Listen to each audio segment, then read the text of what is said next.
oromoo ummata wallootiif deeggarsaa taasifnu numaa walii jira walitti hin callifnu karaa deeggarsaatiin namuu haa saffisnu waan isaaniif abdii takka haa mul'ifnu ni beeytan namuutu ummanni walloodhaa akka inni ta'e gocha zaalimni naasuu hin qabne irraan gahe ibiddatti roobsee meeqa lubbuun bahe maaliin waasii hima namuutu dhagahe haadha abbaa ajjiise daa'ima dirratti hambisee sabiyyii wallaaltuu imimmaan boochise mana irratti gubee jiruudhaan buqqise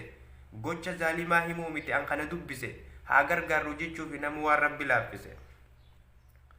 warra lubbuun hafan san haa gargaarrannu rakkoon isaanii teenya walitti hin daawwannu dhiini keenya tokko waliin qabna biyya yaa ummata keenya kan magaalaa baadiyyaa yeroon tan usanii miti lallabaatii iyyaa rakkoo ummata kanaa keessa galchaaniyyaa namu waan dandeenyuun deeggarsa taasisaa akka diinni yaadu san irraa hambisaa karaan hundi mijjata namu wal dubbisaa yoo nuti caljine rakkoon lammii teenyaa kun eenyu yaachisa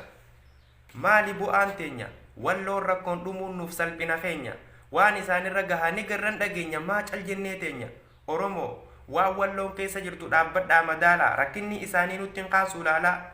yaada diina keenyaa harkatti sakaalaa haa gargaarru namuu hanga duraan caalaa xiqqoo qabdanirra harkan deeffatinaa numaa walii jira amban eeggatinaa iyya dabarsi hirmaadhu hirmaachisi rakkoo fi gadadoo lammirraa kaachisi yaada diina keenyaa isuma nyaachisi waan dandeenyu hunda naataanuuf gaachana allammii fi yaada jechuun kunoof kana sagalees tahaa fi maallaqaan deeggaraa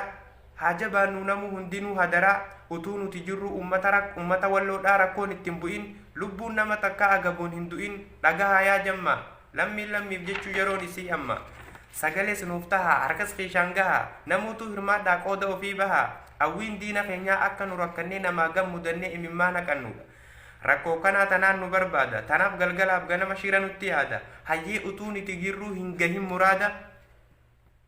oromoo lammii tee gargaarii diina garaa gubi akka inni hin qofalle fuula isaa shubi shira diinaa rabbiinu harkatti ni doomsa akkanatti nafnu nus ni bilisoomsa haqa qabna yoomuu fuulduratti yaana akka bishaanitti irraan dhangalaana shakkii takka malee biyya teenya irratti abbaanuma taana walloo abshir qomootiyya kophattiin baadhatu rakkoon teetistiyya dukkanti gabrummaatun ammoo ni kaati aduun bilisummaa gaaf tokko ni baati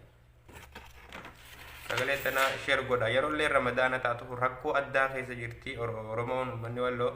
saniifu waan dandeenyu cinaa haa dhaabbannu sagalee fi tahaa maallaqaanis cinaa haa dhaabbannu gargaara ummanni rakkoo addaa keessa jira saniifu tanaa caalaa